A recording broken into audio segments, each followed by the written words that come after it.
Water and power outage.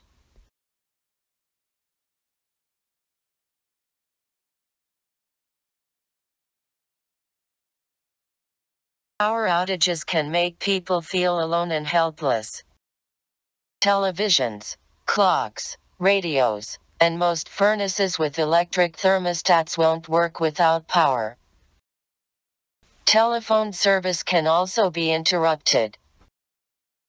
Power outages generally don't affect the flow of water in cities. However, in rural communities that rely on wells, even a short-term loss of power can cause a problem. Even when there is no power outages, a water outage could occur due to an interruption in the normal water supply, or water can become contaminated. Causes of power and/or water outages. There are many things outside of the home that we have no control over that can disrupt our power and water. These things include such things as construction, digging, accidents, water main break, and severe weather.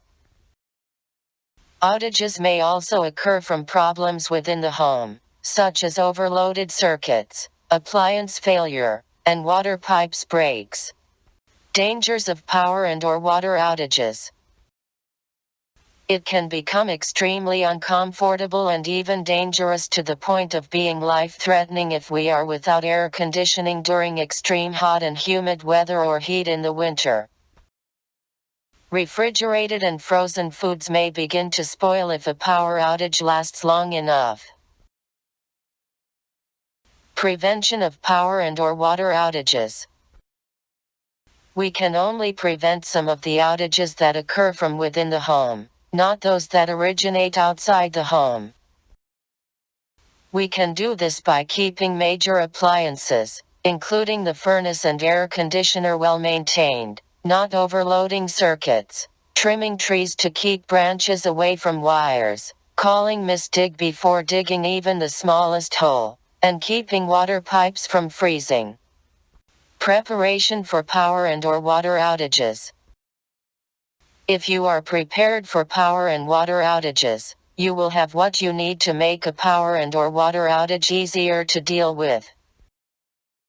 Make sure you have the following available at all times: a battery-powered radio or television, flashlights and/or battery-powered lanterns, plenty of spare batteries, a supply of bottled water which is replaced every 6 months, water purification tablets, a supply of food that requires no heating, a manual can opener, an insulated cooler.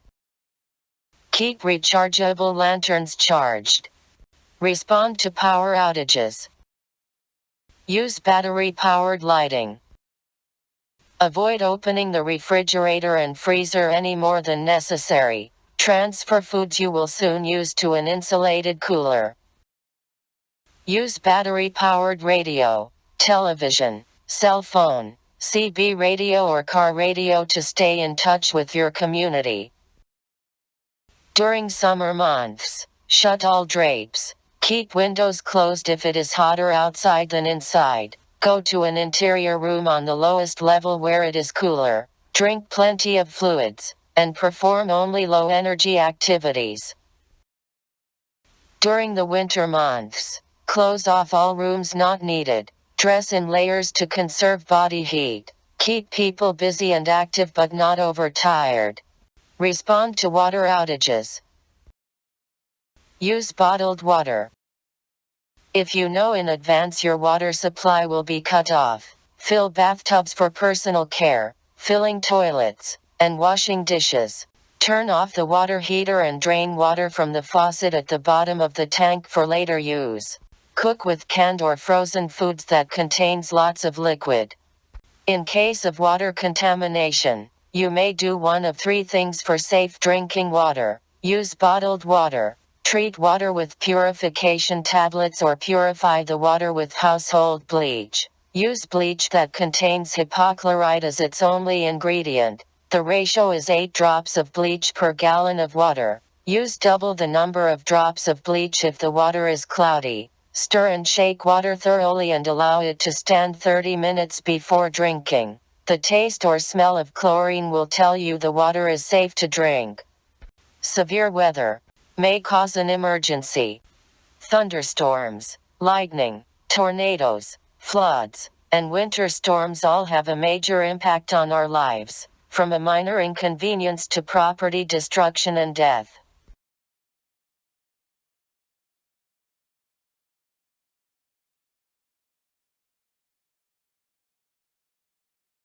Dangers of severe weather. Flooding can cause drowning or illness from contaminated water. Thunderstorms can generate lightning strikes, which can injure and kill as well as start fires. Tornadoes can cause injury or death from flying debris or glass, being in a building that is damaged or collapsed, or being caught up in the tornado itself. Winter storms can cause slips and falls on the ice, heart attack or stroke from overexertion, hypothermia and frostbite. Prevention and preparation. There is little you can do to prevent weather-related emergencies, but you can ready for them. Know your home's procedures for severe weather. Practice severe weather drills and know where to take shelter. Involve the people you support in learning about severe weather planning. Keep an emergency supply of water, purification tablets, food that doesn't need to be cooked, and a manual can opener. Have a battery-powered radio, battery-powered lanterns, flashlights, and extra batteries. In the winter have sidewalk salt and snow shovels or blowers. Dress in layers, and have plenty of warm blankets. Make sure you know the difference between a watch and a warning. Watch means that the conditions are right for severe weather to develop. In this case, stay tuned to the TV or radio for weather reports. Warning means that a severe weather condition has been spotted in your area. You need to take shelter immediately. Check weather reports in order to plan suitable activities and to ensure you and the people you support are appropriately dressed for the weather.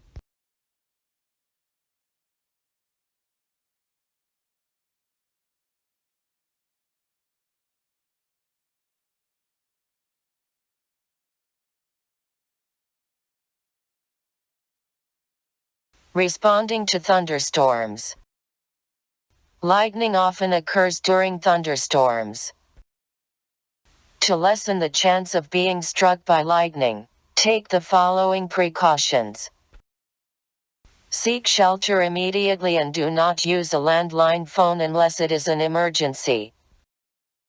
If you are outside and there is no nearby shelter, go to a low place such as a ravine. Do not stand underneath a tall isolated tree or pole. Avoid high places, tall structures, open water, and anything metal. To lessen the chance of being struck by lightning, take the following precautions. If you feel your hair stand on end or a tingling sensation, drop to your knees, bend forward, and put your hands on your knees. Do not lie flat on the ground. Persons struck by lightning receive a severe electrical shock and may be burned, but they carry no electrical charge and can be safely handled. Persons struck by lightning need immediate first aid treatment. Responding to tornadoes. Tornadoes are the most violent offspring of severe thunderstorm. They are often seen as a funnel-shaped cloud. When a tornado warning is given, your immediate actions can save your life and the lives of those with you. Take cover immediately. Follow the home's tornado evacuation procedures. Go to the basement or interior room on the lowest floor. Stay away from doors, windows, and outside walls. Listen to the radio and stay where you are until you hear an all-clear siren or radio announcement. If you are outside, in a car or mobile home, seek shelter in a large building. If there is none, lie down in a ditch or ravine and protect your head. Do not try to outrun a tornado. Responding to floods. When a flood occurs, use a battery-powered radio to keep posted on civil emergency information. Evacuate to higher ground before flood waters reach your neighborhood. Severe thunderstorms may cause flash floods, meaning the ground is unable to absorb or the storm sewers are unable to quickly handle a heavy rain in a short time period. To lessen these dangers, avoid low places and seek shelter in a large, sturdy building. Do not drive into water-covered roadways. If your home is flooded, do not drink the water until you are sure it is safe. Responding to winter storms. Winter storms mean blizzards, heavy snows, ice storms, or freezing rain or sleet. Cold weather, even without any physical exertion, puts an extra strain on the heart. Add unaccustomed physical exercise such as shoveling snow, pushing a car, or even walking fast and or far can cause heart attack, stroke or other ailments. Therefore, in winter weather and storms, avoid overexertion. Avoid prolonged exposure to the cold and wear protective clothing. Keep clothing loose and dry. Keep posted on weather conditions in your area. Do not drive when the road conditions are dangerous, unless it is absolutely necessary. If you must drive, take someone with you and let others know your route. Travel by daylight and use major highways when possible. Drive with all possible caution. Don't drive faster than road and weather conditions permit. Don't risk being stalled, lost or isolated. Stop, seek help, or turn back if conditions become more than you are able to handle. Keep the car radio tuned to weather information. Driving emergencies. Sound, sensible driving habits are important to anyone, especially when transporting others. When transporting people you support, you are responsible for driving safely and following all traffic laws. Ideally, when transporting, at least 2 staff should be in the van, one to drive and the other to tend to any possible needs of the passengers. However, this is not always possible. Cause of driving emergencies. There are numerous causes of driving emergencies.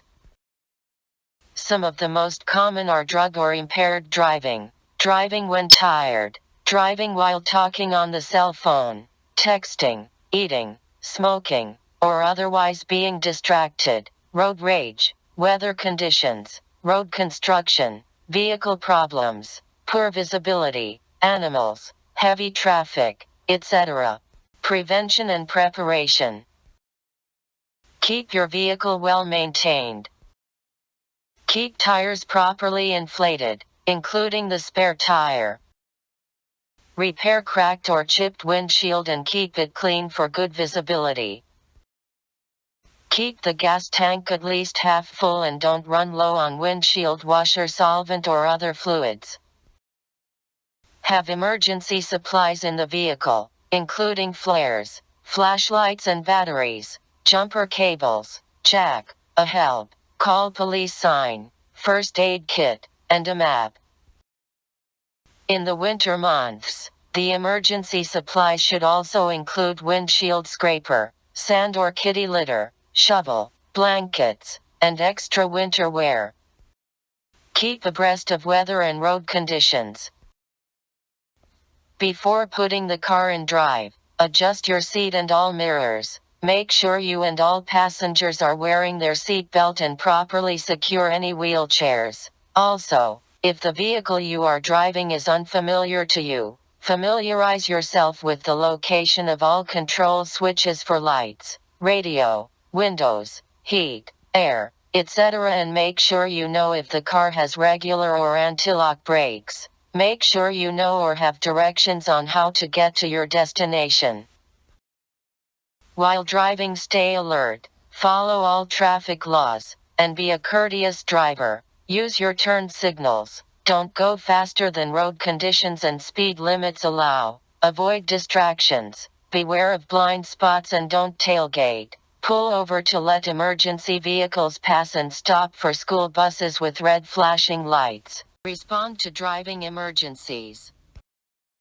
If you see a stranded motorist, don't stop. If possible, contact the police and let them know the location of the stranded motorist. If you become a stranded motorist, stay with the vehicle and if possible get the vehicle out of the flow of traffic. Raise the hood. Turn on your flashing hazard lights. Signal with a cloth tied to the radio antenna or have a call police sign in the window. If you run the vehicle, make sure the exhaust pipe is clear of snow or other obstruction and crack open a window to provide ventilation. If you are involved in a car accident, do not leave the scene. If possible, move your car out of the traffic flow to avoid further accident. Call police from a cell phone if you have one or have someone else call. If you are being tailgated, gradually slow down, or move to the right or pull over to let them pass. If you begin to skid, take your foot off the gas pedal, shift into neutral or depress the clutch to remove power from the drive wheels. Steer gently in the direction you want the car to go. Be careful not to oversteer. Keep your foot off the brakes or gently pump them to slow the car until you feel some traction. If the car has anti-lock brakes, use firm, steady pressure on the brakes to slow the car. Poisoning. The average home is loaded with potentially hazardous substances. By increasing your awareness and teaching consumers what products are dangerous, many accidental poisonings can be avoided.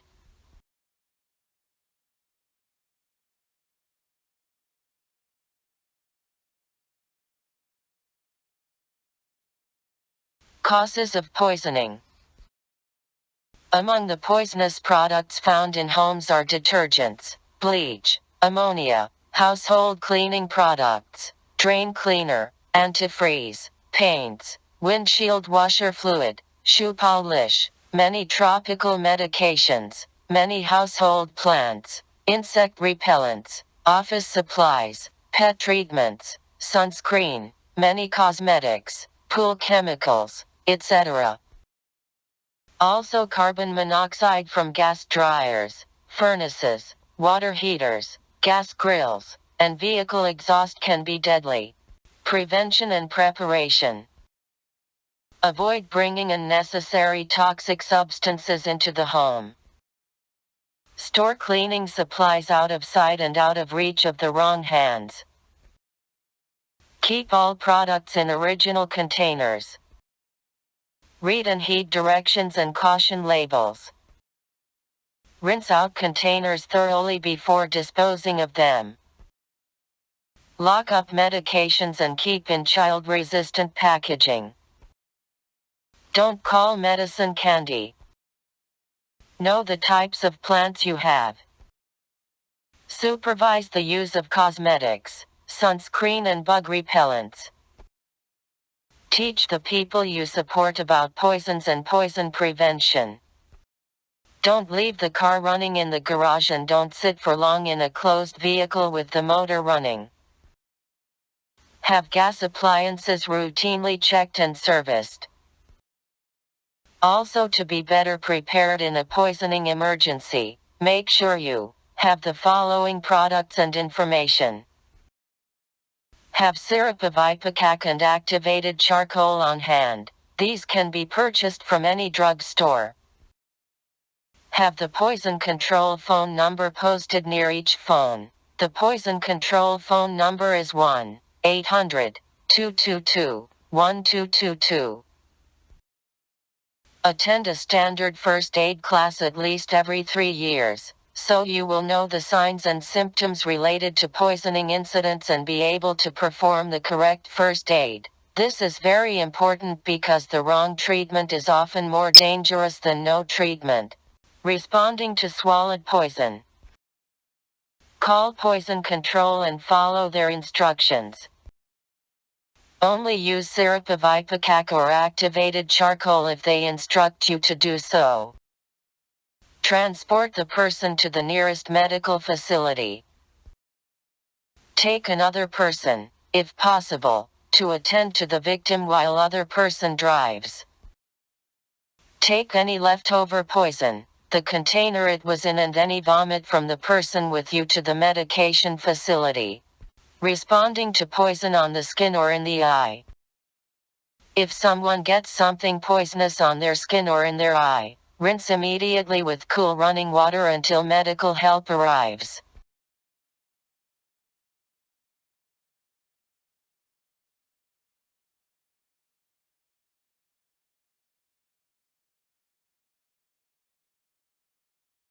Respond to inhaled poison. If a person has inhaled carbon monoxide or smoke, get the person to fresh air. If the person is not breathing, do mouth-to-mouth breathing or CPR, as needed, until the person starts breathing, or medical help arrives.